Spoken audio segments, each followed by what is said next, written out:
একজন বিজ্ঞ ব্যক্তি কখনো মূর্খের সাথে তর্কে লিপ্ত হয় না, কারণ সেক্ষেত্রে আশেপাশের লোকজন দুইজন মূর্খকে তর্ক করতে দেখবে। কোনো বিজ্ঞ ব্যক্তিকে তারা খুঁজে পাবে না। মূর্খ লোকদের সাথে কথা না বলে সব সময় তো আর চুপ থাকা যায় না। সমাজে বসবাস করতে হলে আপনাকে সব ধরনের মানুষের সাথে কথা বলার কৌশল জানতে হবে। 800 বছর আগে এমন কিছু কৌশল শিখিয়ে দিয়ে গেছেন প্রখ্যাত ইরানি কবি, বিজ্ঞ আলেম শেখ সাদী। তিনি তার কবিতায় সমাজের নানান অসঙ্গতি তুলে ধরে আশেপাশের টক্সিস বা বিষাক্ত মানুষগুলোর সাথে কিভাবে মিলেমিশে থাকা যায় তার কৌশল বলে দিয়েছেন। আজ আমরা শেখ সাদীর সেই বিখ্যাত কৌশলগুলো নিয়েই আলোচনা করব। জানতে চেষ্টা করব কোন কৌশলে মূর্খ লোকদের সাথে তর্ক করেও জিতা যায়। সৃষ্টির শুরু থেকে আজ পর্যন্ত কোনো মূর্খ ব্যক্তি এই কথা স্বীকার করেনি যে হ্যাঁ, তুমি ঠিক বলেছ, আমার ভুল হয়েছে। এ কারণে শেখ সাদী এই ধরনের মানুষের সাথে যথাসম্ভব তর্ক এড়িয়ে যাওয়ার পরামর্শ দিয়েছেন। তিনি বলেছেন, একজন খারাপ মানুষ যেমন ভালো মানুষের সাথে উঠা বসা করলে সবাই তাকে ভালো মানুষ বলে ভাবে, তেমনি একজন ভালো মানুষ খারাপ মানুষের সাথে থাকা অবস্থায় খারাপ মানুষগুলো যদি কোনো অপরাধ করে বসে তাহলে তাকেও সেই অপরাধের দায় মাথায় নিতে হয়। তাই তুমি মূর্খদের সাথে উঠা বসা করবে না, তাহলে সবাই তোমাকে মূর্খ বলে গণ্য করবে। আপনি মূর্খের সাথে তর্কে লিপ্ত হবেন না, কিন্তু কোনো কারণে যদি তর্ক শুরু হয়ে যায় তাহলে আপনি কিভাবে পরিস্থিতি নিয়ন্ত্রণ করবেন? চলুন তার 5টি কার্যকরী কৌশল জেনে নেওয়া যাক। প্রথম কৌশল, এই কথা জিজ্ঞেস করবেন না যে কেন, বরং প্রশ্ন করুন কিভাবে। ধরুন আপনার অধীনে একটি টিম কোনো একটা প্রজেক্টের কাজ সময় মতো শেষ করতে পারেনি। আপনি যদি প্রশ্ন করেন দেরি হলো কেন, তাহলে তাদের আত্মসম্মানে লাগবে এবং বিষয়টি ব্যাখ্যা করার জন্য তারা মিথ্যার আশ্রয় নিতে পারে। কিন্তু আপনি যদি বলেন যে পরিমাণ দেরি হয়েছে, কিভাবে তার ক্ষতি পুষিয়ে নেওয়া সম্ভব, এই প্রশ্নের মাধ্যমে আপনি তাদেরকে প্রকল্পটি সঠিকভাবে এগিয়ে নেওয়ার উপায় বের করার আহ্বান জানালেন। এর মাধ্যমে তাদের সাথে আপনার একটি গঠনমূলক আলোচনা শুরু হবে এবং যেখানে সবাই সত্য কথা বলবে। আবার ধরুন আপনার সন্তান পরীক্ষায় খারাপ রেজাল্ট করেছে। আপনি যদি জিজ্ঞাসা করেন কেন এমন হয়েছে, তাহলে তার পক্ষ থেকে মিথ্যার আশ্রয় নেওয়ার আশঙ্কা বেড়ে যাবে। কিন্তু আপনি যদি তাকে জিজ্ঞাসা করেন তুমি সামনের পরীক্ষায় আরও ভালো করার জন্য কিভাবে প্রস্তুতি নিবে বলো, এর অর্থ হলো আপনি তাকে ভালোভাবে পড়ালেখা করার জন্য উৎসাহিত করলেন।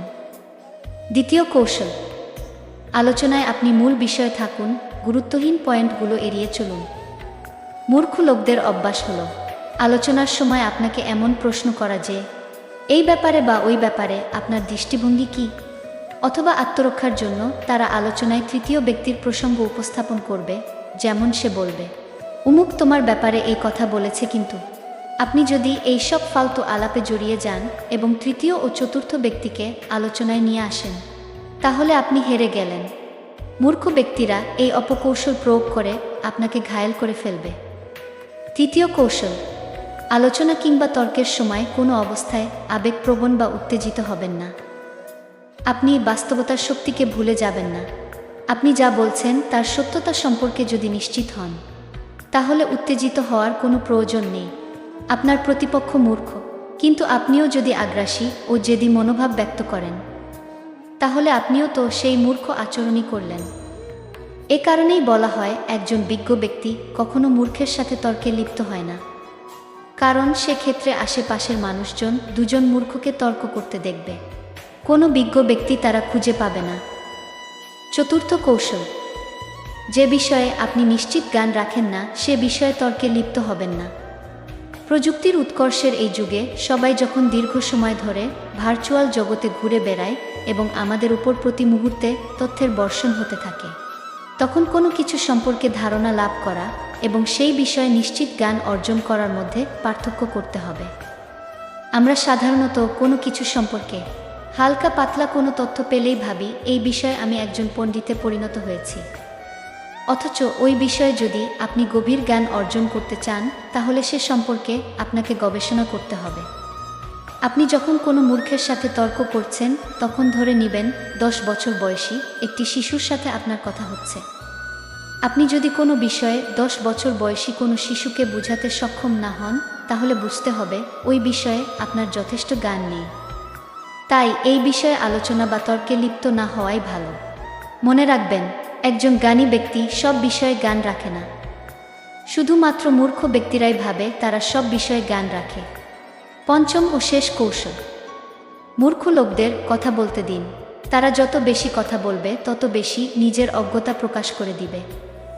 মূর্খ ব্যক্তিরা যে কোনো বিষয়ে কথা বলতে ভীষণ আগ্রহী, কারণ তারা ভাবে এসব বিষয়ে তাদের জ্ঞানের গভীরতা অনেক।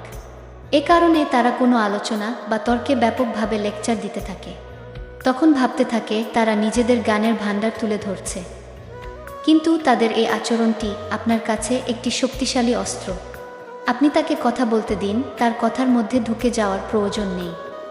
আপনি নিশ্চিত থাকুন তারা কথা বলতে বলতে এক পর্যায়ে তার পিঠ দেওয়ালে ঠেকে যাবে। সে তখন বুঝতেও পারবে না যে সে কোথায় ছিল এবং কোথায় এসে ঠেকেছে। অভিজ্ঞ কূটনৈতিকরা এই পক্ষ অবলম্বন করেন। তারা বেশি কথা বলেন না, বরং প্রতিপক্ষকে প্রশ্ন করতে থাকেন, যাতে প্রতিপক্ষের কূটনৈতিক কথা বলতেই থাকে। এভাবে কথা বলতে থাকলে সে যেমন তার দেশের অনেক গোপন তথ্য প্রকাশ করে দিবে, তেমনি তার মূর্খতাও প্রকাশ পেয়ে যাবে।